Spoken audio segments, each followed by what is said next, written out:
বন্ধুরা, কারেন্ট অ্যাফেয়ার্সের একটি অত্যন্ত গুরুত্বপূর্ণ খবর। ফের ইতিহাস গড়ল প্যালেস। এফএ কাপ থেকে কমিউনিটি শিল্ড।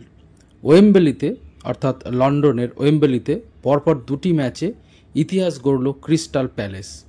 3 মাস আগে ম্যানচেস্টার সিটিকে ওয়েম্বলিতে হারিয়ে প্রথমবার এফএ কাপ জিতেছিল তারা।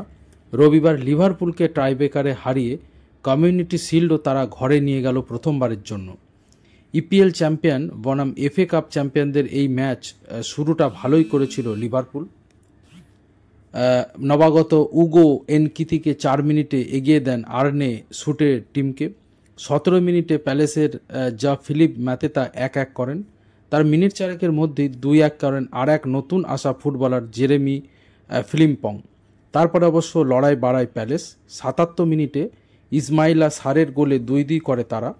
টাইব্রেকারে লিভারপুলের মোহাম্মদ সালা ক্রসবারের উপর দিয়ে মারেন। এরপরে দুর্দান্ত প্যালেসের কিপার ডিন হেডারসন দুর্দান্তভাবে খেলেন। অ্যালেক্সিস ম্যালিস্টার এবং হার্ডি ইলিয়টের কিকও বাঁচান তিনি। প্যালেসের এজের কিক বাঁচান লিভারপুল কিপার অ্যালিসন। ক্রসবারে মারেন বোর্না সোসা। তবে শেষ কিকটি ঠান্ডা মাথায় গোলে রাখেন প্যালেসের জাস্টিন ডেভেনি। তো যাই হোক, গুরুত্বপূর্ণ খবর, লিভারপুলকে টাইব্রেকারে হারিয়ে কমিউনিটি শিল্ড জিতল ক্রিস্টাল প্যালেস।